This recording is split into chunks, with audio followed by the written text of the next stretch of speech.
നമ്മൾ ഒരു കപ്പാസിറ്ററിൻ്റെ ഡെറിവേഷൻ പഠിച്ചു. പാരലൽ പ്ലേറ്റ് കപ്പാസിറ്ററിൻ്റെ കപ്പാസിറ്റൻസിനുള്ള ഫോമുല നമ്മൾ പഠിച്ചു. C is equal to epsilon 0 A divided by D with the vacuum between the plates, and C equals epsilon 0 epsilon R A divided by D, or epsilon 0 K into A divided by D for a capacitor with a dielectric between the plates. ആ കേസുകൾ വെച്ചുകൊണ്ട് നമ്മൾ ചില കാര്യങ്ങൾ ഇവിടെ ആലോചിക്കാൻ പോകണം. അതിന് മുമ്പായിട്ട് സിമ്പിൾ ഓഫ് എ കപ്പാസിറ്റർ എന്ന് ഓർമ്മിക്കുക. Capacitor with a fixed capacitance, അത് ഇതാണ് അതിൻ്റെ simple. 2 parallel lines of equal length. ആ ലെങ്ത് ഡിഫറെൻ്റ് ആകുമ്പോൾ സെല്ലിൻ്റെ എഫക്റ്റ് വരും. ഇതാണ് ഇപ്പോൾ ലെങ്ത് ഈക്വൽ ആയിരിക്കണം. അതാണ് സിംബോളിക്കായിട്ട് ഫിക്സഡ് കപ്പാസിറ്റൻസ് ഉള്ള ഒരു കപ്പാസിറ്ററിൻ്റെ ഫിഗർ എന്ന് പറയുന്നത്. അതുപോലെ വേരിയബിൾ കപ്പാസിറ്റർ ആണെങ്കിൽ കപ്പാസിറ്റൻസ് വേരി ചെയ്യുന്ന ഒരു ടൈപ്പാണ് നമ്മൾ റെപ്രസെൻ്റ് ചെയ്യുന്നത് ഈ രീതിയിലുള്ള ആരോ ഇവിടെ ഉണ്ടാവും ലെവൽപ്പടി. ഇനി നമ്മൾ ഒരു സിറ്റുവേഷനിലേക്ക് വരികയാണ്. A capacitor is kept connected to a source of voltage v. ഒരു സെല്ലായിക്കോട്ടെ, വി എന്ന വോൾട്ടേജ് ഉണ്ട്. പ്ലേറ്റ്സിനിടയ്ക്ക് ഇങ്ങനെ കണക്ഷൻ കൊടുത്തിരിക്കുന്ന അവസ്ഥ, അതാണ് ഇതിൽ കാണിച്ചിരിക്കുന്നത്. ഇതുമായിട്ട് ബന്ധപ്പെട്ട് ചില ക്വസ്റ്റ്യൻസ് വരാം. അതെന്തൊക്കെയാണെന്ന് നമുക്ക് ആലോചിക്കാം. ഈ രീതിയിൽ കണക്ട് ചെയ്ത് വെച്ച ഒരു കപ്പാസിറ്ററിൻ്റെ പ്ലേറ്റ്സിനിടയ്ക്ക് കംപ്ലീറ്റ് ആയിട്ട് ഒരു ഡയലക്ട്രിക് കൊണ്ട് ഫില്ല് ചെയ്യുന്നു.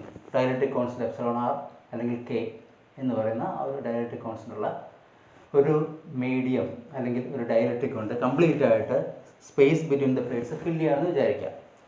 ദെൻ ദ കപ്പാസിറ്റൻസ് ബിക്കംസ്, അപ്പോൾ ആ കേസിൽ കപ്പാസിറ്റൻസ് നമുക്കറിയാം, it becomes epsilon are times the capacitance with air as the dielectric അല്ലെങ്കിൽ vacuum as the dielectric. അതിൻ്റെ k ടൈംസ് ആവും. So capacitance increases when a dielectric medium is introduced between the plates of a capacitor. ഇനി ഈ കേസിൽ അതിൻ്റെ potential difference എന്ത് സംഭവിക്കും, charge എന്ത് സംഭവിക്കും, ഇലക്ട്രിക് ഫീൽഡ് എന്ത് സംഭവിക്കും, 3-4 കാര്യങ്ങൾ നമുക്ക് ആലോചിക്കാം. ഇതിൻ്റെ കേസിൽ പൊട്ടൻഷ്യൽ ഡിഫറൻസിന് എന്ത് മാറ്റം വരും? Capacitance increases. ഒന്നാമത്തെ capacitance size ആണ്. Capacitance increases when a dielectric medium is filled between the plates. Capacitance increases. Voltage ഈ കേസിൽ എന്ത് സംഭവിക്കും? Voltage remains the same. Why? It is kept connected to a source. സോഴ്സുമായിട്ട് ബന്ധിപ്പിച്ച് വെച്ചിരിക്കുന്നത് അതുകൊണ്ട് ആ സോഴ്സിൻ്റെ ടെർമിനൽ വോൾട്ടേജ് തന്നെ ഇവിടെ അപ്പിയർ ചെയ്തത്. So voltage doesn't vary. അപ്പോൾ വി എന്ന് പറയുന്നത് രണ്ടാമത്തെ കേസ്, വോൾട്ടേജിൻ്റെ കേസിൽ വി കോൺസ്റ്റൻ്റ് ആയിരിക്കും. സി ഇൻക്രീസ് ചെയ്യുന്നു, വി കോൺസ്റ്റൻ്റ് ആയിരിക്കും. അപ്പോൾ ചാർജ് എന്ത് സംഭവിക്കും? We have the relation since Q is equal to CV, V remains the same and C increases, so Q increases. അപ്പോൾ അതിലേക്ക് കൂടുതൽ ചാർജ് ഫ്ലോ ചെയ്യും. ഇനി what about the electric field? Electric field എന്ത് സംഭവിക്കും? Electric field is gone by sigma by epsilon 0. Electric field എന്ന് പറയുന്നത് sigma by epsilon 0 ആണ്. വാക്വം തന്നെയുള്ള കേസാണ് നമ്മൾ പറയുന്നത്. സോ സിഗ്മയ്ക്ക് ഇവിടെ വേരിയേഷൻ സംഭവിക്കുന്നുണ്ട് അല്ലേ, ചാർജ് കൂടുന്നുണ്ട്, അതുകൊണ്ട് ഇലക്ട്രിക് ഫീൽഡും കൂടും. അപ്പോൾ ഇലക്ട്രിക് ഫീൽഡ് കൂടും, ചാർജ് കൂടും, voltage remains same, capacitance increase ചെയ്യും. അതാണ് ആ കേസിൽ. ഇനി ഡയലക്ട്രിക് ഇൻട്രൊഡ്യൂസ് ചെയ്യുന്ന പകരമായിട്ട് നമ്മൾ ഇതിൻ്റെ distance between the plates increase ചെയ്തെന്ന് വിചാരിക്കുക. അങ്ങനെയാണെങ്കിൽ എന്ത് സംഭവിക്കും? ഈ കാര്യങ്ങൾക്ക് കപ്പാസിറ്റൻസിന്, വോൾട്ടേജിന്, ചാർജിന്, ഇലക്ട്രിക് ഫീൽഡിന് എന്തൊക്കെ സംഭവിക്കുന്നു ആലോചിക്കാം. ഡി എന്ന് പറയുന്നത് ഇൻക്രീസ് ചെയ്യുമ്പോൾ നമുക്കറിയാം കപ്പാസിറ്റൻസ് ഡിക്രീസ് ചെയ്യും. കാരണം കപ്പാസിറ്റൻസിൻ്റെ ജോമെട്രിയെ ഡിപ്പെൻഡ് ചെയ്യുന്നു, ഡയലക്ട്രിക് മീഡിയത്തെ ഡിപ്പെൻഡ് ചെയ്യുന്നു. ഇപ്പോൾ ഇവിടെ ഡയലക്ട്രിക് മീഡിയം ഇല്ലാത്ത കേസാണ് പറയുന്നത്. അപ്പോൾ C = εd എന്നുള്ള ഫോമുല അനുസരിച്ച് when the distance between the plates is increased, capacitance decreases. Capacitance decrease ചെയ്യുമ്പോൾ വോൾട്ടേജ് എന്ന് പറയുന്നത് ഇവിടെ കോൺസ്റ്റൻ്റ് ആയിട്ട് നിൽക്കുന്നുണ്ട്. കപ്പാസിറ്റൻസ് ഡിക്രീസ് ചെയ്യുമ്പോൾ ചാർജ് എന്ന് പറയുന്നത് ഡിക്രീസ് ചെയ്യും. ചാർജ് ഡിക്രീസ് ചെയ്യുമ്പോൾ ഇലക്ട്രിക് ഫീൽഡ് ഡിക്രീസ് ചെയ്യും. കാരണം electric field is equal to sigma divided by epsilon 0. Sigma എന്ന് പറഞ്ഞാൽ Q/A ആണ്. അപ്പോൾ അതുകൊണ്ട് ചാർജ് ഡിക്രീസ് ചെയ്യുമ്പോൾ ഇലക്ട്രിക് ഫീൽഡ് ഡിക്രീസ് ചെയ്യും. ഇനി ഈ കേസിൽ അതിന് ശേഷം നമ്മൾ ഇതിനെ സെല്ലിൽ സെല്ലുമായിട്ട് കണക്ട് ചെയ്ത് ചാർജ് ചെയ്ത അവസ്ഥയിൽ നിന്ന് ഫ്രീ ആക്കി എന്ന് വിചാരിക്കുക. കപ്പാസിറ്റർ Q എന്ന ചാർജിലേക്ക് ചാർജ് ചെയ്യപ്പെട്ടിരിക്കുന്നു. ഇതാണ് എൻ്റെ അവസ്ഥ. അങ്ങനെയാണെങ്കിൽ ആ കേസിൽ ഒരു ഡയലക്ട്രിക് മീഡിയം ഇൻട്രൊഡ്യൂസ് ചെയ്യാൻ സംഭവിക്കും. Q എന്ന് പറയുന്നത് ഇവിടെ കോൺസ്റ്റൻ്റ് ആയിട്ട് നിൽക്കുന്നത് ശ്രദ്ധിക്കുക. ഇവിടെ V ആണ് കോൺസ്റ്റൻ്റ്, കാരണം സെല്ലുമായിട്ട് കണക്ട് ചെയ്ത് വെച്ച അവസ്ഥയിലാണ്. ഈ ഭാഗത്താണെങ്കിൽ Q ആണ് കോൺസ്റ്റൻ്റ്, ഓൾറെഡി Q1 ചാർജ് ഉണ്ട്. അങ്ങനെ Q കോൺസ്റ്റൻ്റ് ആയിട്ട് നിൽക്കുന്നു. അതുകൊണ്ട് ഈ കപ്പാസിറ്റൻസ് എന്ത് സംഭവിക്കും? ഡയലക്ട്രിക് മീഡിയം ഇൻട്രൊഡ്യൂസ് ചെയ്യുമ്പോൾ നമുക്കറിയാം ഈ ഫോർമുല അനുസരിച്ച് എപ്സിലോൺ ടൈംസ് ആവും അല്ലെങ്കിൽ K ടൈംസ് ആവും. അതുകൊണ്ട് കപ്പാസിറ്റൻസ് ഇൻക്രീസ് ചെയ്യും. ഡയലക്ട്രിക് ഇൻക്രീസ് ചെയ്യുമ്പോൾ കപ്പാസിറ്റൻസ് ഇൻക്രീസ് ചെയ്യുമ്പോൾ ചാർജ് കോൺസ്റ്റൻ്റ് ആയിട്ട് നിൽക്കുന്നത് കൊണ്ട് വോൾട്ടേജ് എന്ന് പറയുന്നത് എന്തായിരിക്കും? ചാർജ് കോൺസ്റ്റൻ്റ് ആയിട്ട് നിന്ന് കപ്പാസിറ്റൻസ് ഇൻക്രീസ് ചെയ്യുന്നു. അപ്പോൾ വോൾട്ടേജ് ഡിക്രീസ് ചെയ്യും. കാരണം V=Q/C ആണ്. കപ്പാസിറ്റൻസ് ഇൻക്രീസ് ചെയ്യുന്നു, അപ്പോൾ വോൾട്ടേജ് ഡിക്രീസ് ചെയ്യും. ഡയലക്ട്രിക് മീഡിയം ആകുമ്പോൾ വോൾട്ടേജ് ഡിക്രീസ് ചെയ്യും. Potential difference between the plates decrease ചെയ്യും. കപ്പാസിറ്റൻസ് ഇൻക്രീസ് ചെയ്യും. ചാർജ് എന്ന് പറയുന്നത് ഓൾറെഡി കോൺസ്റ്റൻ്റ് ആയിട്ട് നിൽക്കുന്നു. ചാർജ് കോൺസ്റ്റൻ്റ് ആയിട്ട് നിൽക്കുന്നതുകൊണ്ട് ഇലക്ട്രിക് ഫീൽഡ് എന്ന് പറയുന്നത് കോൺസ്റ്റൻ്റ് ആയിട്ട് നിൽക്കും.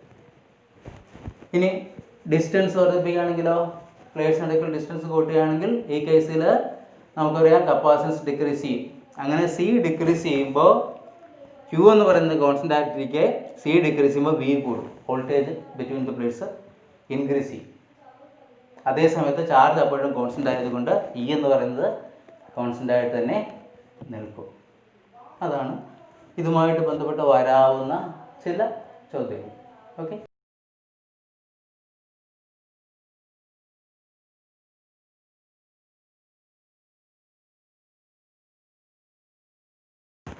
നമ്മളിനി പഠിക്കുന്നത് effective capacitance of A combination of capacitors ആണ്.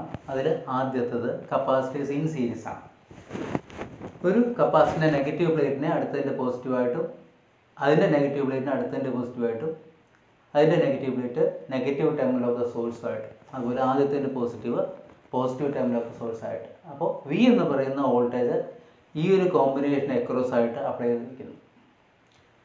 അപ്പോൾ തുടർച്ചയായിട്ട് കപ്പാസിറ്റേഴ്സിൻ്റെ പ്ലേറ്റ്സ് കണക്ട് ചെയ്തിരിക്കുന്നു ഒരു ചങ്ങലയിലെ കല്ല് പോലെ. അതാണ് കപ്പാസിറ്റേഴ്സ് ഇൻ സീരീസ് എന്ന് പറയുന്നത്. ഈ കേസിൽ എഫക്റ്റീവ് കപ്പാസിറ്റൻസ് എങ്ങനെ കണ്ടുപിടിക്കാൻ പറ്റും? എഫക്റ്റീവ് കപ്പാസിറ്റൻസ് എന്ന് പറഞ്ഞാൽ the capacitance of A capacitor which can effectively replace the 3 capacitors in series. അതാണ് നമ്മൾ കണ്ടുപിടിക്കാൻ പോകുന്നത്. V എന്ന പൊട്ടൻഷ്യൽ ഡിഫറൻസ് ഈ ഓരോ കപ്പാസിറ്റർ അക്രോസ് ആയിട്ട് V1, V2, V3 എന്നുള്ള രീതിയിൽ ഡിവൈഡ് ചെയ്യും. അതുകൊണ്ട് V can write the total potential difference V is V1 plus V2 plus V3. Equation number 1. ഈ രീതി ഡിവൈഡ് ചെയ്ത് പോകും. ഇനി ഈ ഒരു കപ്പാസിറ്റർ കൺസിഡർ ചെയ്യുകയാണെങ്കിൽ അതിൻ്റെ കപ്പാസിറ്റൻസ് C1 ആണ്. പ്ലേറ്റിൽ ചാർജ് +Q-2. എല്ലാത്തിൻ്റെയും പ്ലേറ്റിലെ ചാർജ് സെയിം ആയിരിക്കും, +Q-2 എന്നുള്ള തോതിലായിരിക്കും. So the charge on all the capacitors are equal. Q ആയിരിക്കും അതിൻ്റെ വാല്യൂ എന്ന് പറയുന്നത്. അപ്പോൾ അത് ഈക്വൽ ആയിട്ട് വരുന്നു. Now we consider the first capacitor of capacitance C1. V have the relation C1 equals Q divided by V1. C1 equals Q by V1. So we get, this implies V1 equals Q by C1.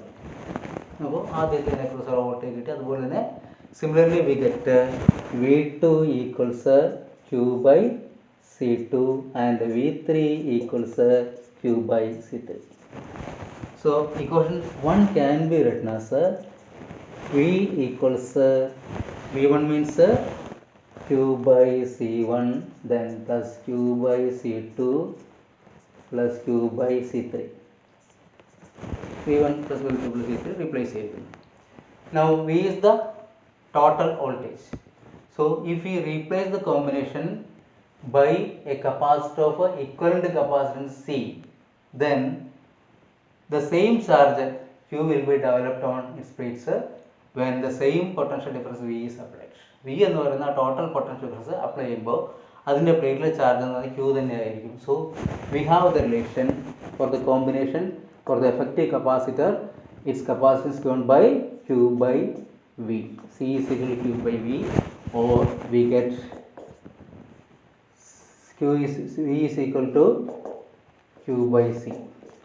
So we can write the above relation as Q by C equals Q by C1 plus Q by C2 plus Q by C3. Dividing both sides with the Q, we get 1 by C equals 1 by C1 plus 1 by C2 plus 1 by C3. This means that the reciprocal of the effective capacitance or equivalent capacitance is equal to sum of the reciprocals of the individual capacitances.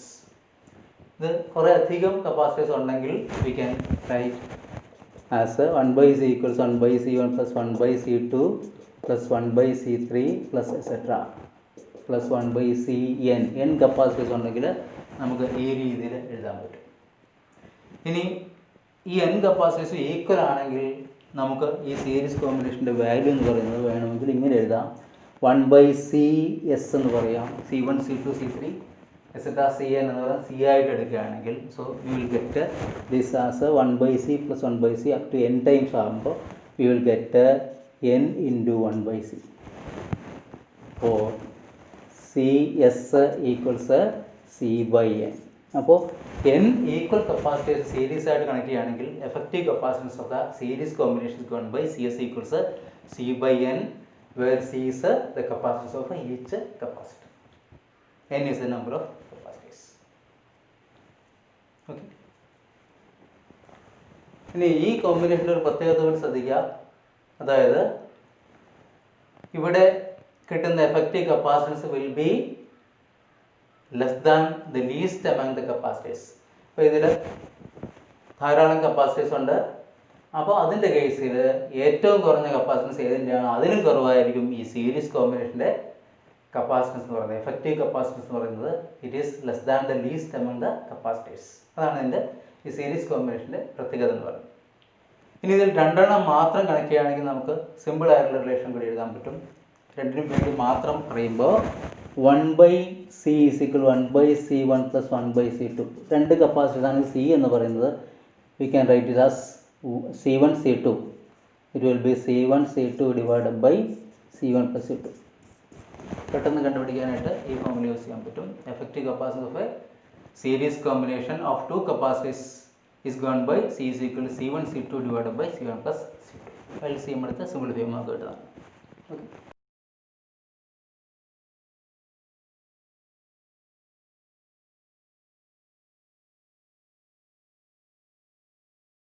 Now we are going to study the effective capacitance of three capacitors connected in parallel. Parallel connection എന്ന് പറഞ്ഞാൽ figure നോക്കിയാൽ മനസ്സിലാവും. The positive plates of all the three capacitors of capacitance C1, C2, C3 are connected at the point A and the negative plates are connected at the point B. That means all the three capacitors are connected between the same 2 points A and B, across which a potential difference of V volts is applied.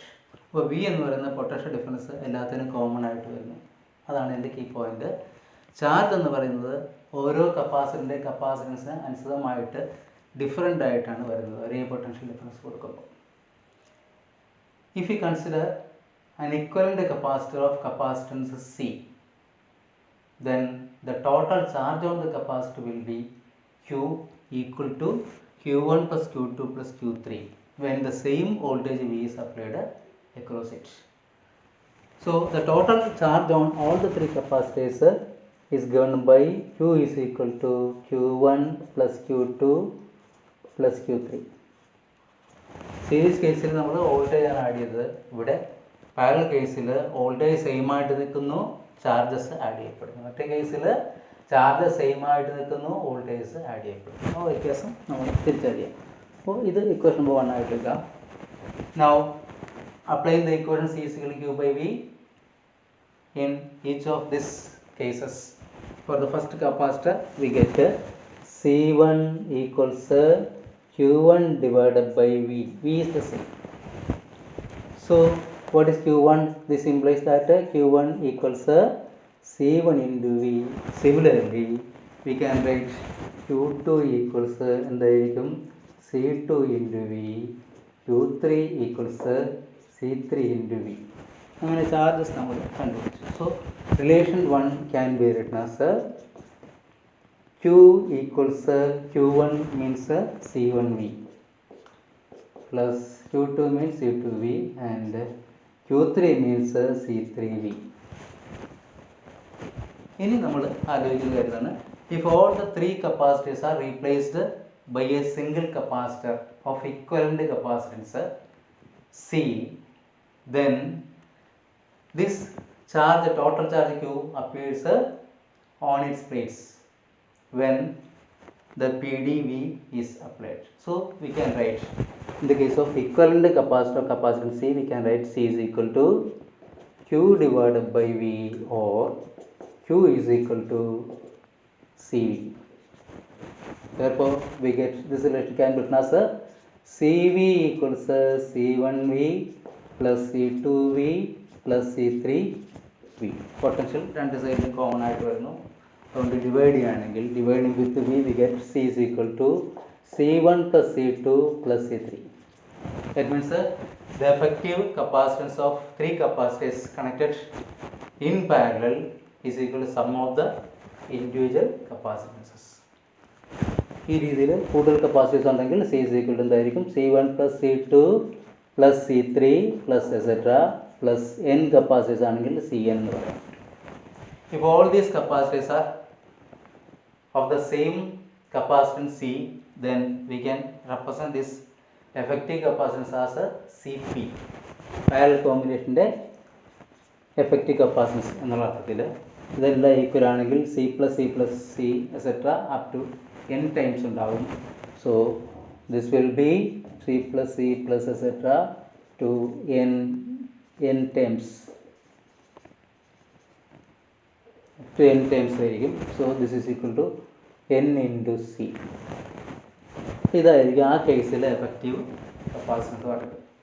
ഈ കേസിൽ effective capacitance of the parallel combination will be sum of the capacitances. അപ്പോൾ അത് ഏറ്റവും കൂടുതലായിരിക്കും, അതാണ് ഇതിൽ മനസ്സിലാക്കാനുള്ളത്. അപ്പോൾ ഈ രണ്ട് കേസും നമ്മൾ സ്റ്റഡി ചെയ്യുമ്പോൾ capacitors in series and in parallel എടുക്കുമ്പോൾ സീരീസ് കേസിൽ കീ പോയിന്റ് എന്ന് പറയുന്നത് എന്താണ്, സീരീസ് കേസിൽ ചാർജ് റിമൈൻസ് ചെയ്യും, അതേസമയത്ത് പാരലൽ കേസിൽ കീ പോയിന്റ് വോൾട്ടേജ് റിമൈൻസ് ചെയ്യും. സീരീസ് കേസിൽ മെയിനായിട്ട് യൂസ് ചെയ്യുന്ന ഇക്വേഷൻ ഏതാണ്, V is equal to V1 plus V2 plus V3 ആകുമ്പോൾ നേരെ തിരിച്ച് ഇവിടെ Q is equal to Q1 plus Q2 plus Q3. അതാണ് നമ്മളുടെ ബേസിക് ഇക്വേഷൻ ആയിട്ട് എടുത്തിട്ട് അതിനെ ഡെവലപ്പ് ചെയ്യണം നമ്മൾ. ഓക്കെ,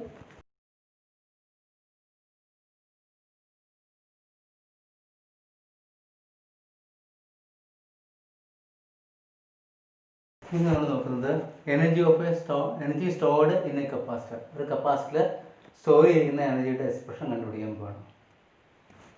ഇതാണ് ആ കപ്പാസിറ്റർ എന്ന് പറയുന്നത്. Q plus Q is the charge on the positive plate and minus Q on the negative plate. The charges will be residing inside the capacitor.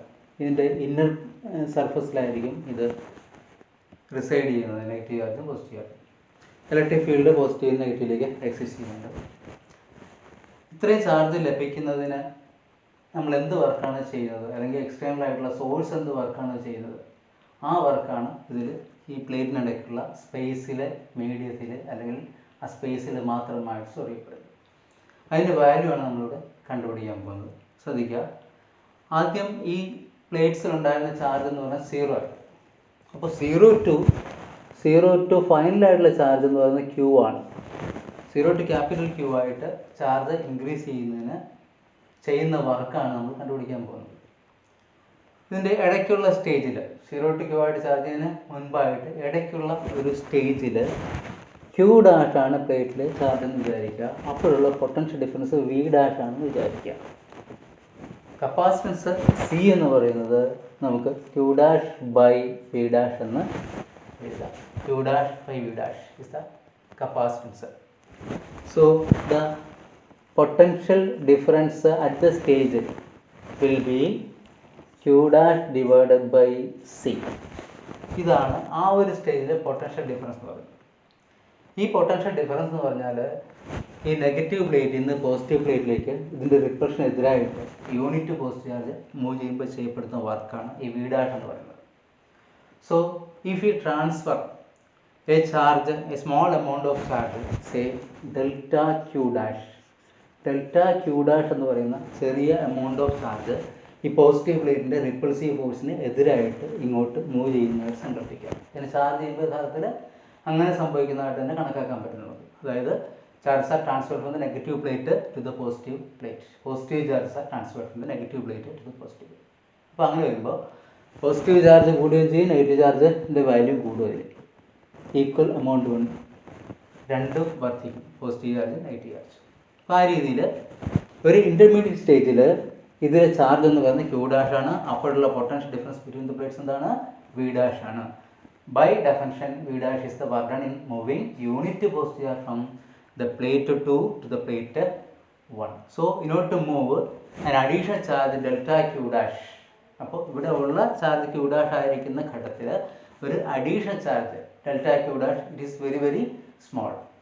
ഈ ഡെൽറ്റ ക്യൂ ഡാഷ് എന്ന് പറയുന്ന charge വളരെ small ആയിട്ടുള്ള ചാർജാണ്. അതുകൊണ്ട് അത് move ചെയ്യുമ്പോൾ potential across the plates same ആയിട്ട് തന്നെ നിൽക്കുന്നതായിട്ട് കണക്കാക്കാം, വി ഡാഷ് ആയിട്ട് തന്നെ നിൽക്കുന്നതായിട്ട് കണക്കാക്കാം. കാരണം ദിസ് ഈസ് ഇൻഫിനിറ്റെസിമലി സ്മോൾ, ഇത് വളരെ ചെറുതാണ്, സീറോയോട് അടുക്കുന്ന വാല്യൂ ആണ്. Delta Q dash equals 0.000. അപ്പോൾ അതിൻ്റെ വാല്യൂ പറയുകയാണെങ്കിൽ നമുക്ക് ഇങ്ങനെ ഇമാജിൻ ചെയ്യാം, 0.000, കോടിക്കണക്കിന് സീറോസ് എടുക്കുക, അവസാനം ഒരു ഡിജിറ്റ്, അത്രയും കൂളമ്പാണ് ട്രാൻസ്ഫർ ചെയ്യുക.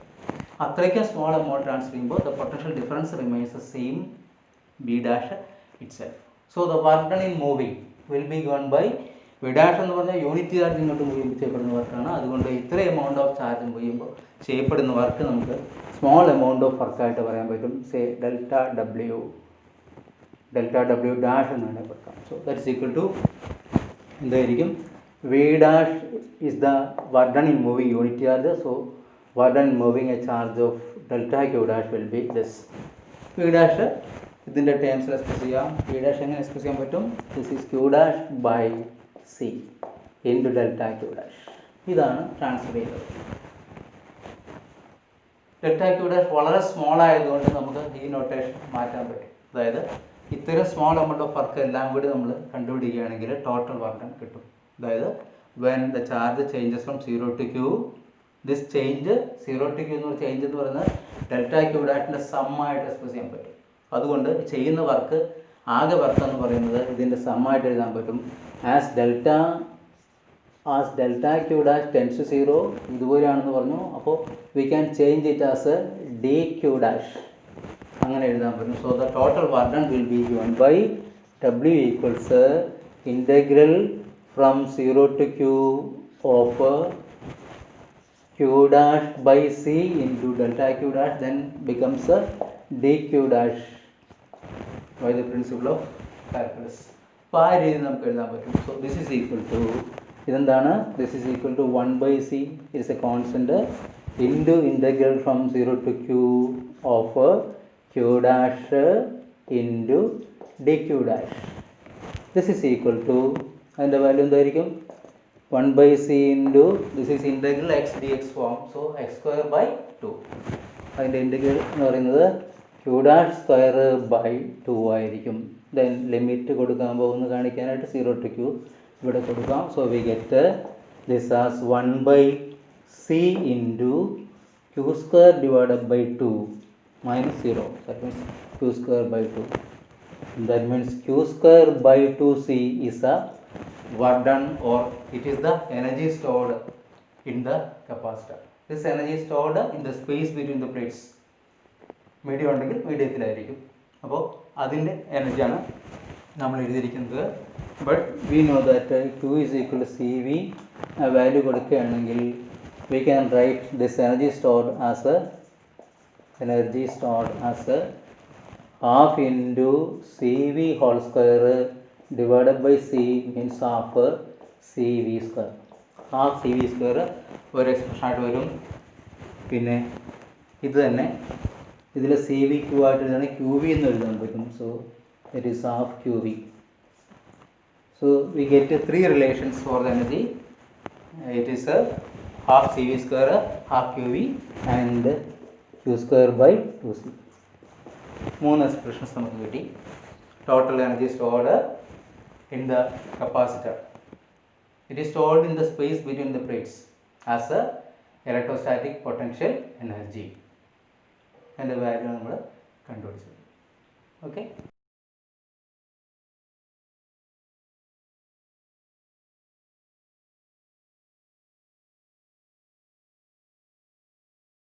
നമ്മൾ കണ്ടു the energy stored in the space between the plates of a capacitor is given by E is equal to half CV square. This is the energy stored inside the capacitor, and this is equal to half into, in the case of parallel plate capacitors, is given by epsilon 0 into A divided by D, this into V square. Epsilon 0 A by D into V square. So what is the energy density? Energy density means the energy stored per unit volume of the space between the plates, or unit volume of the medium between the plates. So energy density is given by energy density. Energy density എന്തായിരിക്കും? It is equal to energy divided by volume. Energy divided by volume is energy density, and that is equal to half into epsilon 0 into A by D into V square whole divided by this whole divided by what is the volume of the space between the plates? Volume is given by area into distance. So it is A into D. A into D. So we get this as a half into epsilon 0 into A V square divided by A D square. A cancel room. So we get this as a half into epsilon 0 into V by D whole square. E by D എന്താണ്? It is the intensity of electric field between the plates. ഇതിനിടയ്ക്കുള്ള uniform electric ഫീൽഡാണ് E എന്ന് പറയുന്നത്. So this is the expression for the energy density or energy stored per unit volume of the medium between the plates. ആ സ്പേസിലെ medium ഇല്ലാത്ത കേസിലാണ് ഇത് വരുന്നത്, എപ്സിലോൺ 0 വരുന്നത്. എയറോർ വാക്കുമായിരിക്കുമ്പോൾ ഇതായിരിക്കും എനർജി ഡെൻസിറ്റി. ഇനി വേറൊരു ഡയറക്റ്റ് മീഡിയം ഉണ്ട്, അതിൻ്റെ റിലേറ്റീവ് പെർമിറ്റിവിറ്റി എപ്സിലോൺ ആർ ആണെങ്കിൽ എന്തായിരിക്കും energy stored per unit volume or energy density? In that case energy density is gone by, ആ കേസിൽ എന്തായിരിക്കും energy density? It is gone by epsilon 0 into epsilon r into e square.